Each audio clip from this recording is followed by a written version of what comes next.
5th Hour Radio Show. So, Frank, tell us a little bit about your background. You know, if I'm not mistaken, in the beginning, you were sort of torn between three career callings, right? Yes, sir. Politics, protect the president, or I was going to preach the gospel, and I was blessed to pursue all three by my 35th birthday. You know, it's one thing to get into politics, but it's another to find yourself hanging out in the White House. And Frank, I'm not talking about just taking a tour either. How did you work your way into that position? Because I guess politics was the first thing you started out with. Yeah, no, that's a great question. Well, first of all, there was a former Speaker of the House, Tip O'Neill, said that all local politics is national politics. All politics is local, is what he was trying to say. And, you know, with 50 states in our great country, the irony is I was born in the nation's capital. And what's funny, Rob, is my mother was working for the U.S. Capitol Historical Society. My father was working for the U.S. Capitol Police. It was President's Day week in 1972. My mom is in labor, and she literally thought she was going to give birth to me in the halls of Congress. I don't know if I've ever heard anyone had that happen to them. And I joked if I was going to run for office, even though I did 20 years there, I was going to say, no, you guys came to work to Washington, but there's actually a few of us that were born to work here. And I'm a fifth-generation Washingtonian, and I know where you guys, the land of Lincoln, what's wild is I come from a long lineage of law enforcement. My daddy was a fifth-generation D.C. cop, and my great-great-great-grandfather hand-carried President Abraham Lincoln across the street Good Friday, 1865, from Ford's Theater the night Lincoln was assassinated, and literally held in his hands probably the greatest president of all time, and he's still the most quoted American in history. So I literally was blessed to grow up in Washington. My dad retired as the assistant chief of the whole U.S. Capitol Police. My father protected 6 U.S. presidents. My family has now protected 26 of the last 28, not county commissioners, commanders-in-chief. My family's protected the last 26 to 28 U.S. presidents. And I just came from a different aspect. I just thought, well, man, maybe politics was the route for me. And I started out in a few blue-collar jobs. I was told a long time ago, if you think you're too big to do the little things, you'll be too little to do the big things. And I just, man, thought everything was big and worked hard. And my dad said, Frank, I may get you in the door, but it's up to you with your integrity to get you up and down the floors.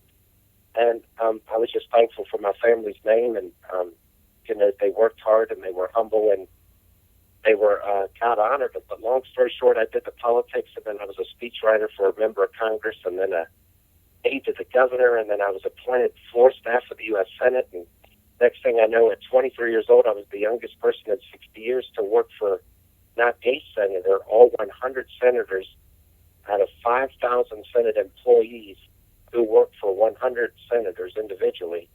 Only 3 of us on the floor of the U.S. Senate, appointed by the Senate Sergeant at Arms, could literally say we worked daily for all 100 senators on the floor of the Senate. And it was just amazing to hear some of the greatest servants and speakers of our time with the front row seat. I'd spend half a day with the Republicans, the other half with the Democrats. And then from there, I was fortunate to work in 2 different White Houses of 2 different presidents of 2 different political parties. And I joke politics in Latin. Poly means many, and ticks are blood-sucking creatures. And I get an amen.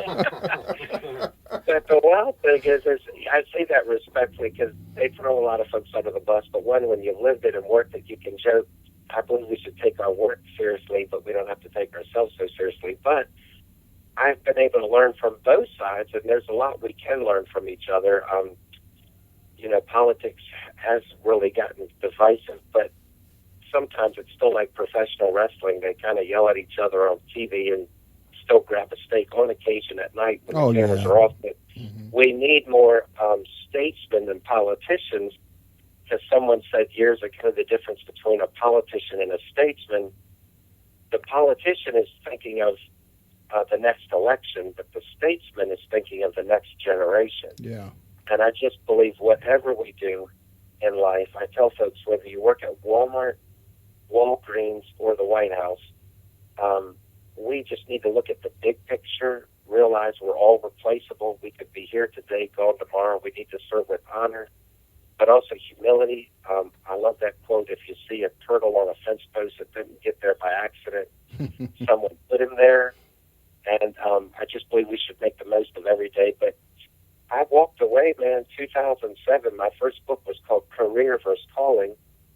And I read and researched of that book. I went from writing speeches to a member of Congress to one getting to speak in his absence, which was interesting. I was kind of like the bat boy to Cal Ripken, they're looking for him, but then they'd send me one of Santa's helpers, and I just, people asked, how were you a speechwriter? And I just said, well, man, I just pretend one day I'd have to give the speech. And one day he came into my office in Washington, and he said, Frank, we got a problem. And I said, sir, you don't like my speech? And he said, no. He said, that's great. He goes, but I got floor votes tonight on Congress. I can't go. And I said, well, who's going to give it? He goes, man, you are. And he threw the speech in my lap because you wrote it. Go give it. I thought he was waiting for a joke. And next thing I know is I remember what I said. One, if you can see it, you can achieve it. And then two, I just said, I just thought that one day I'd have to give the speech, not so much that I was going to run for office, but I had to, the only way I could pull it off is I would try to find his voice and values. But I literally dreamed that I'd be the guy to give the speech, and that's how we did it. And that opened up a bunch of doors. But anyways, I left 2007 by faith, retirement, 401k, health insurance, married with a child and a baby on the way. And man, I left all of those years with the government. And in research for that book, I think it was 79% of Americans got a job they don't even like. I believe and that. A career, a career is a job, and a calling brings joy. And with a career, you make $1, and with the calling, you make a difference. And a career, a lot of people feel like they're existing Monday through Friday, but with the calling, you live every day of the week. And a calling doesn't necessarily mean go to Bible college and preach. Whatever your hand finds to do, just do it to help others and shine a light. And I told people, if you're a mechanic, just be the best mechanic you can be. If you're a janitor, sweep the streets better than anyone's ever done it. If you're a dentist, man, do root canals to make people's smiles sparkle, and have some fun. It's not about our title, it's about our testimony. And, so anyways, I wrote that book, and I stepped out by faith and didn't have a single booking. And gosh, that first year, I think I spoke 125 times, and which was pretty interesting. In the 365 days of the year, I think I was in 18 states. But last year, man, I was in 48 states, spoke 200 times, and I don't know what all that means. My mom reminds me, yeah, you're doing good, but you're not booked 20 years in advance. And I'm thinking to myself, very few people are. So tomorrow's not even guaranteed. But anyways, I was blessed to do all that. I joke, I've flown on Air Force Two. I've been on Air Force One, but now I'm on Southwest Airlines. But it's not a step backwards. To me, it's first class if you're doing what you're called to do, and if you're doing what you love to do. And I think it was Tony Robbins said, you'll never work a day in your life if you're doing what you enjoy doing. So, man, I just want to thank you both. I'm the fortunate one to be on your show, and, man, I am just a glorified goofball. But, yeah, thanks for having me. You're an awesome guy, Frank, man. I like your attitude on things.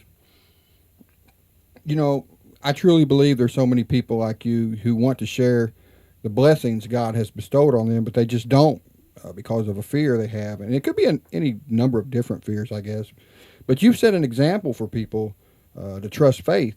And since you did, you received many blessings, I think, because of it. And one of those blessings was being a part of the Olympic Games. Can you give us a little 411 on how you got to be a part of the Olympic Games? Yeah, well, that one, I could honestly say, without sounding super spiritual, it really was God. I learned a long time ago, we fail at promoting each other. And I just believe, my motto is, if I'm walking towards a hotel door or an office building door, the smallest part on every door is a hinge. It's probably the most overlooked thing, and a janitor closet has a hinge, and I've seen the Oval Office, and sure enough, they got a hinge. But here's the thing, the doors you open for others, I've learned God will open for you. And my motto when approaching a door, well, man, I was going to walk through it anyway, so why not hold the door for others? And it's just been the story of my life. I promote God, and He's had a way to promote me. And it just worked out that a gentleman reached me, of all places, on Facebook. Found out he had done every Olympics since the 84 Games in Los Angeles. And he said, man, you're always positive and promoting others. And he goes, let me tell you a little bit about me. He goes, I'm friends with Carl Lewis, who was the Olympian of the Century, won 9 gold medals, the star track and field athlete. And he goes, we're doing events now together, and he goes, we're going to London in 2012, and I think you should join us. And I had to read the email 3 times. I just thought it was a joke. And we connected, called up on the phone. And you know what's really neat, but sad, the true story to that, Dr. David Albritton was the guy that reached out to me. He was part motivator and part minister as a chaplain to just Team USA and other world-class athletes. And I was going to be his, assistant, which was a huge honor. He invited me to Dallas, and I spoke to about 1,500 people. I found out the other keynote speaker that night for the black tie event was Carl Lewis and myself were the 2 speakers. And the only thing I could beat Carl at was probably a race to the buffet line. He would smoke me and everything else. And I'm thinking, I feel like I was Forrest Gump. Sometimes I joke that I was Forrest Gump before Tom Hanks. I'm just a clown with these unique people. And the wild thing is, after that event, I got a call that the guy in charge of the entire Olympics outreach, he said, Frank, David Albritton, the man who recommended me to you, has developed brain cancer. He has a tumor the size of a baseball. Nobody knows it. To be quite honest, the Olympics are 4 months away, and the doctors don't even think he'll live to see it. Oh, wow. And we started my heart dropped. The man who's now opening the door for me, would you believe he died right before I flew to London? And the guy who opened that door to me, I was there because of him. I walked on his coattails. I stood on his shoulders. And you know what's so wild? I've never shared this story publicly. I'm getting goosebumps telling it. But what's wild is his sister-in-law came to London in his absence, and she had done all the Olympics since '84. I wore a size 12 shoe, and he wore a size 12 shoes. And wherever we went, they took his shoes because I knew I was following in his footsteps. And on the last night, they asked if I would wear the man's shoes who's now dead. And I looked at him and I just said, I was going to try to walk behind him, but I wasn't worthy to wear his shoes. But I said, I'll hold him and take a picture for his wife. But I just didn't feel I was worthy enough to wear his shoes. But man, it was because of him promoting others that I was a recipient. So man, David Albritton in heaven is my hero. But that's the story. And I've been invited to go to Brazil with the guys in 2016. So some of the guys got pictures with Kobe Bryant and Kevin Durant, and I was with Tony Parker. I played for Team France, and they just won the whole thing, as you know, at San Antonio Spurs. And now with LeBron going to Cavs, all the Miami fans are back to Cleveland. So I don't know what's going on. I haven't caught up with that. I know he had mentioned something yesterday, and I didn't know if there was any riots in the street or anything like that going on. But I'm looking forward to finding out what's going on down in Miami right now. Yeah, but I just enjoy it all. But yeah, that's the thing. But another word, Rob, you guys, I just believe who you respect is who you attract. And, I was just recently on Sean Hannity's show in Fox, and you know how that door happened real quick in 20 seconds. I'll just tell you this. I was on a cruise speaking in the Bahamas about 6 years ago. And this young man from Alabama comes up to me, and he goes, "You're Frank Shelton?" And I said, "Yes, sir. How you doing?" He goes, "Well, man, I'm speaking on this ship, too." And I said, "Well, that's great." And he goes, "Man, you were on this television show and that television show and that television show." And I'm thinking, wow, this guy's either a fan or a stalker. And I'm kind of looking at him. And then he goes, the first words out of his mouth was, he says, "Can you get me on all of those shows?" And my first thought was, wow, he's pretty bold. So I admire he's young and wanting to do something and swing for the fence. And I made a promise, if I could ever open the door for someone, I would at least try. I'd never seen him speak. I'd never met him before, but he was kind. I was told in politics, under promise, over deliver. I took his card. I didn't promise the world, but I promised I would try. And within 30 days, I got him on 2 television shows by making 3 phone calls. And he gets on, and the initial part was, he didn't owe me a dime. I never thought he would return the favor. He didn't need to return the favor. And some people could have looked at this young man and thought, man, that's a little rude. 2, you're a little aggressive. 3, it took me 20 years to get there and figure it out on your own. But I believe someone once said a mentor who could do more for you in a day than what you could do in a decade on your own. So I forgot I helped him. And I'm coming back from Atlanta one day and flying down 85, and I get a call on my cell phone from the young guy I helped. He completely forgot about it. He goes, Frank, I was on Fox News, and I'm thinking, I almost wrecked the car. I'm thinking, how in the world did this young guy get on the national Fox News? And then he goes, I didn't forget you. He goes, man, I told the producers all about you, and can you get to New York in 2 days? They want you to be a guest on the show with me. And I thought, if I never opened that door for him, good night, I would have never gotten in that door. So it's just constantly thinking of others, whether they can help you or not. It's just the right thing to do. And it goes back to that hinge. How you help others may literally hinge on what happens for you. So I just believe sometimes you got to go backwards before you can go forwards. You know, speaking of travel, you know, and you travel all over the world, do you enjoy traveling? I mean, did it ever bog you down? Oh, man. Well, it's exciting, but it can be exhausting, and that's a great question. But I do love to travel, but it does come with a price. You know, I think even Elvis Presley said, if it's not the stage or the back door, it's just the front door of a hotel door, and it's not always glamorous. And it's a privilege to see the world, but sometimes you'll fly in one city on the first flight, and I've also been flying out on the last flight. You're not even there to completely enjoy it, but then sometimes you can literally take some time and see the sights. But the hardest part, everyone sees the platform publicly, but they don't see the price it took privately to get there. Not only the wear and tear on the body, but in my case, now married with 2 kids, the hardest part is just sometimes leaving them. But my wife and I joke, she sees me as a library book. She loans me to the world, but she knows I'm coming back before it's due. So I come back just as fast as I can, because I also respectfully just want to be well respected at home. It's no good if you're famous in the world and not even faithful in the house. I just want to be respected by my kids, and you know, that they're only young for so long. So I'm just trying to make memories at the house, but still make a difference when I'm out and about. You know, I would imagine traveling to different parts of America, different churches of the world, has some great benefits, and I'm talking about some good old home cooking after service at a church social. You know what I'm talking about, brother? I do. I've tried to do the P90X at night. I was 6'1", 151 pounds the day I graduated from high school. I played on 3 basketball teams in 1 year. But Lord, life on the road, I wore purple one time, and they're like, man, you look like Barney, and I knew I had to get on the treadmill. So I was living large, but no, we're really doing our best to stay trim, and life is short, and you got to put in the time to try to just be as healthy as possible. But yeah, I just enjoy it all, man. But yeah, the cooking is great. Last year, I was literally in 48 states, but there was a stretch we did.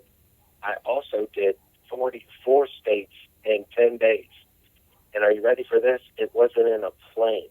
Okay. We were on a bus, and we did 13,000 miles in just over a week and a half, and we were averaging 1,200 miles a day. And when I say we were rolling, we were rolling. And we won't say how fast you were going on air. Oh, man, it was wild. But the thing is, we hit it all, like Niagara Falls, and instead of coming back down, we cut across Canada, come back through Detroit. We saw the Arch in St. Louis. We're at Mount Rushmore. We watched the fireworks, literally overlooking the Hollywood sign in California. Drove across the Golden Gate Bridge. We went to Yosemite, the national parks, the Grand Canyon, the Alamo in San Antonio. We had a blast. But this country, despite its problems, I'm telling you, is still the beautiful place I've ever been. From sea to shining sea. I've been to Israel. I've been to Cairo, Egypt. I've been to a few places, but I didn't understand it as a kid. I'd hear the stories of folks coming back from the trip and literally get on their hands and knees and kiss the runway on American soil. But I now see it, despite our problems, she's still the greatest country on the planet, and that's not arrogant. It's just an accurate statement. But I love what Reagan said. He said, if we ever become one nation without being one nation under God, we will become a nation gone under. And I know Australia is down under, but man, America is still that light shining on a hill. And we both agree our strength is not in our military, but in our morals.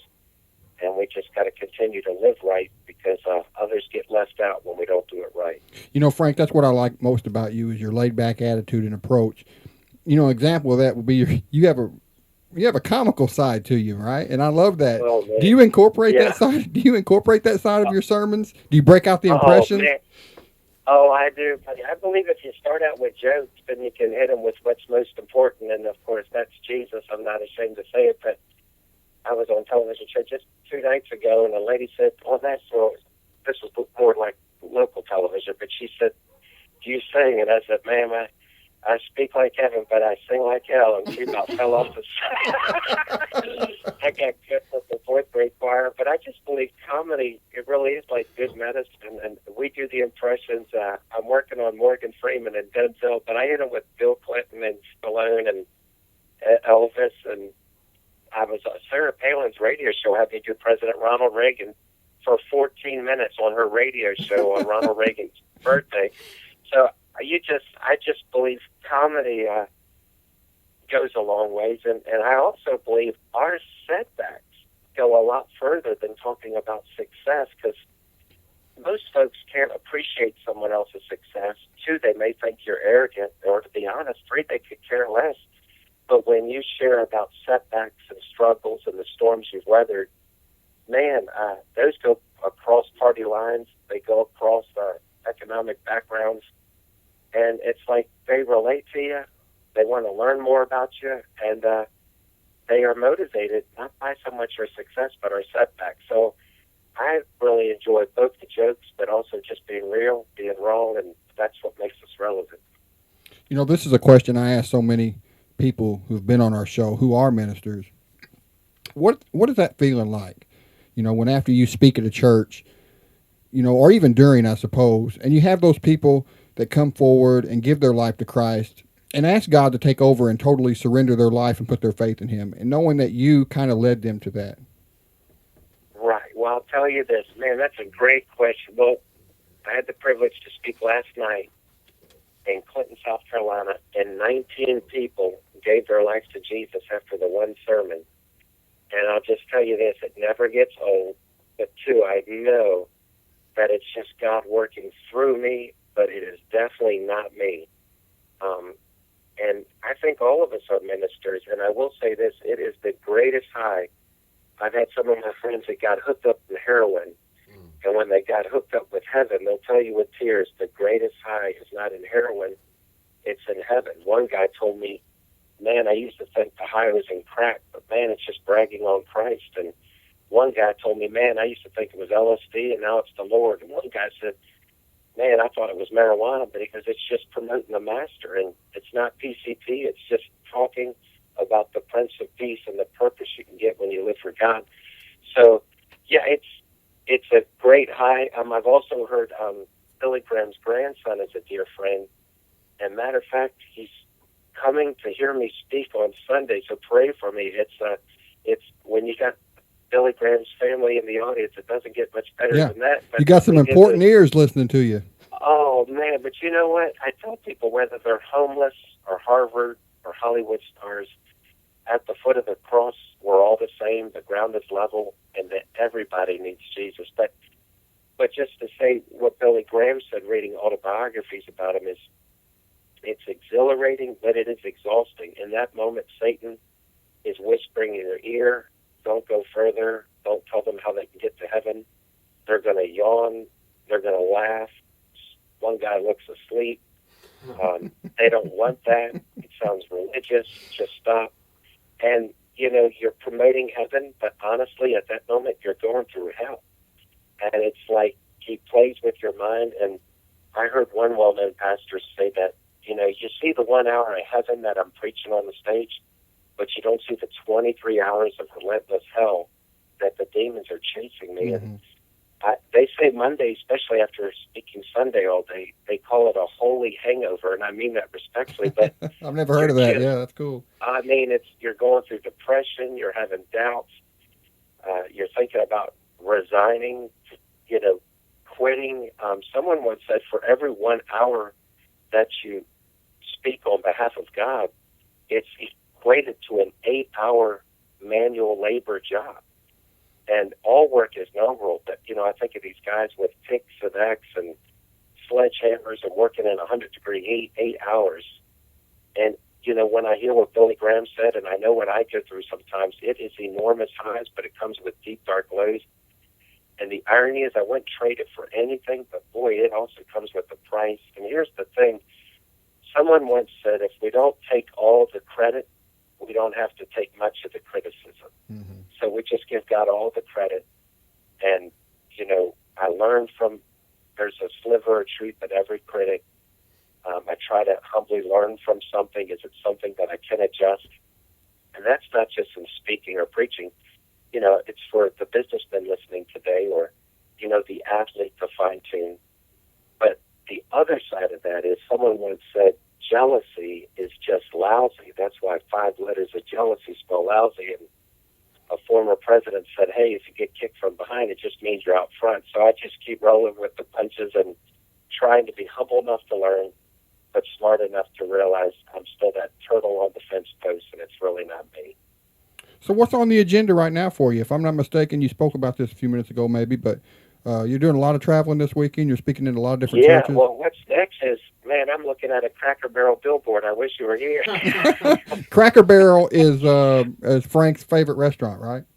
Oh, man, it's up there. Yeah, Cracker Barrel's my favorite, and I like Chick-fil-A and Carrabba's and, man, pizza, whatever. I'm just a simple guy, but I love friends and food, and I'd love to have a Ferrari. I don't know if it's in the cards, but, man, Magnum was my favorite piece there. But, no, yet I'm speaking in Greenville, South Carolina tonight. I was in Clinton, South Carolina yesterday. Tomorrow I'm speaking in Gaffney, South Carolina. I'll speak twice. And then Monday I'll be back on Capitol Hill, definitely Tuesday morning. And what's crazy, guys, even what I walked away from on the side as a Fox News contributor about once a month, would you believe I'm invited back in the West Wing of the White House? And what kind of honor is that? I was going to ask you that earlier. Press correspondent on the side. So we wear a lot of hats. Yes, you do. It's humbling. I did work for 2 presidents of 2 parties in the past, and I believe what you walk away from sometimes will run down and chase you down. And I just wanted to make sure that if I wasn't careful a couple of years ago, when God said go, I had to be gone. Because delayed obedience is disobedience, and 2, you can make your job or a girlfriend an idol. And even good can become bad if the priorities are wrong. And I walked away, but I do believe God honored me because what I was willing to sacrifice and walk away, I never dreamt that He would open the door to occasionally come back. So I actually have been able to get the best of both worlds, and it's humbling. Just a month ago, I was right on the South Lawn as Marine One landed, and there's the president and his wife getting off, and man, there right I am. People were taking pictures of me next to the helicopter, and I'm like, man, I'm no big deal. I'm just Forrest Gump. Oh, come on. You wasn't posing. You wasn't striking a pose. Oh, man. I'm telling you guys, I am just a clown. But the fact is but we've been very fortunate. We've been blessed, and that first book was Clear Verse Calling, but my second book was called The Blessedness of Brokenness, and I don't know who this is for, but man, God doesn't use the blessed, He uses broken people, and that's where it's at. And your scars go a long ways, and people are inspired to get by setbacks. And my new book just came out 2 months ago. It's called Carrying Greatness, and what's wild is I told you at the beginning of the program, my ancestor carried Abraham Lincoln in death. But would you believe my ancestor on my mother's side in 1912, 102 years ago, hand-planted the renowned cherry blossoms in Washington that folks come around the world to see that gift from Okinawa, Japan, that those pink flowers every April bloom. So one ancestor carried the president in death, the other planted the iconic cherry blossoms in life, but both carried greatness. My dad's best friend was an honorary pallbearer at Elvis Presley's funeral. I saw Elvis in concert twice. at age 5 in 1977, 10 concerts before Elvis died. And my dad's friend was an honorary pallbearer, which means if you have a friend die, it's a high honor to be asked to carry that casket. The irony is Elvis was known by billions by his first name, loved by millions, but my dad's friend was a pallbearer at Elvis's funeral. So in the new book, Carrying Greatness, my ancestor carried the King of a Nation with Lincoln. My dad's friend helped carry the King of Rock and Roll with Elvis. 5 years ago, the Jackson 4 carried MJ, not Jordan, but Michael Jackson at the Staples Center. Mm-hmm. And they didn't carry the King of a Nation, King of Rock and Roll, but man, they carried the King of Pop. But man, the reason I love Joseph Timothy in the Bible, we carry the King of all kings by our life and lips. And that just goes back, whether we're at Walmart or the White House, I just pray when people see us, they see something bigger than me, and that's the God inside of me. Hey, amen on that, brother. One more question, and this is a question we ask pretty much all our guests before we wrap up the show. What's something no one knows about Frank Shelton? I mean, well, almost everyone, right? Do you have any hobbies, favorite TV shows, something you do on your downtime to relax? Yeah, you guys are great. First of all, I love 80s music. I don't know if that was partly just my generation, but I love 80s music. I do enjoy sports.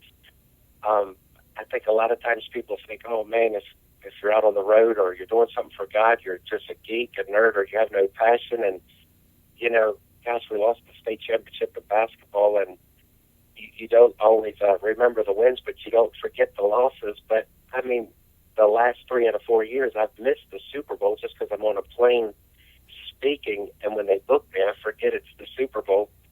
So some of these planes got TVs, but, really, I love cars. I don't think it's wrong to like nice things. I could throw out some statistics for you on engines and speed and horsepower, everything from muscle cars to exotics. And I'm just a regular guy. I'm not ashamed to say I got cut from the 4th grade choir. I got a D as in public speaking, and that's what I do for a living. And I looked at that high school teacher and I said, D, is that for dynamite? She rolled her head. She said, maybe you need a lot of work. So my motto is you don't have to be the best, but if you do your best, God does the rest. And again, he uses imperfect people, and thank God for that. But I just want to encourage your listeners that, man, you guys rock. If you had money, if I had money, you'd be in the will. And I will buy you a lunch the next time I'm rolling through that region where you live. But yeah, I just want to encourage folks, man, you may be down and discouraged. There's someone listening today going through a divorce. Some of you going through debt. One guy just found out he has a disease. A lot of folks struggle with depression. A lot of people feel down, but I tell people, if you're not dead, God's not done. And I'm telling you, your setbacks are really a setup for your future success. So Babe Ruth, I heard, celebrated, it was 100 years ago that he really got into baseball this week. And in one season, he led the league in home runs. You ask me what folks don't know about me, but what a lot of people don't know about the great Bambino, Babe Ruth led the league in home runs. Everyone knows that. But in the same season, the same man led the league in strikeouts. It's almost oxymoron, but what I love about Babe Ruth... He always swung for the fences, that's for sure. He did, man, and you're going to knock a few foul, you're going to get a few strikeouts, you're going to ground out quite a bit. But, man, if you just stay in the batter's back, stay focused, swing for the fence, man, if you get a hold of it, next thing you know, life will take you further than you thought. So I just keep swinging for the fence. Well, Frank, tell everybody where they can go as far as website, social media, and stuff like that to get more information about you, where you're going to be at and stuff like that. Well, thank you. Yeah, our calendar, in the next 4 weeks, I'm booked. I'm finishing up South Carolina. I'll be in North Carolina. I'm going to be in Virginia. I just got booked yesterday. August 8th and 9th, I'm in Phoenix, Arizona speaking. I just got back from California. The calendar for faith-based stuff, you can go to Frank Shelton, SHELTON.com. If there's a teacher out there, I speak at public schools. I don't come in preaching, but I am all about reaching and teaching. We do character message. No to bullying's a big topic. I believe winners are wonderful. Wannabes you got to watch out for. I don't believe you get ahead by picking on others and That's frankshelton.org. We also do corporate events. I'm on Facebook. I got 3 followers on Twitter. If you want to be forward, it's at Frank Shelton Jr. I'm not a big Twitter person either. Hey, that don't mean nothing because if you're not a Twitter person and you're not out there tweeting all the time, and it's just I don't know. I'm just not a big Twitter person. I really have 7 friends on Twitter, but I will tell you, back in the day, I was on MySpace, and they told me Tom followed everybody, and that brother didn't even follow me, so I'm just struggling. Oh, wow, man. You talk about the luck. Oh, man, but you guys made my day, and I'd love to stay in touch, and I was so thrilled you had my buddy Dan Meyer, and I'll leave you with this. We were in Steak and Shake in Nashville, Tennessee, and what were the odds Nikita was in town, and all of us did a cruise to Jamaica one time, Dan, Nikita, and I, and but found out Nikita was coming through Nashville, and man, I just made a phone call, and Nikita met us at the Steak and Shake, and Dan brought in his sword, and he swallowed a sword in front of everybody in Steak and Shake. We gave him free publicity, so he got the former World Wrestling Champ. It was like one of those pictures where you got Marilyn Monroe and James Dean and Elvis, and those guys are my heroes. And again, I'm not saying I deserve to be in the picture. I was just Forrest Gump once again having a shake with the big boys. But those guys rock, and just thank you for having me. But man, I just will leave you with the word of the day that when you're down to nothing, I found out God is up to something.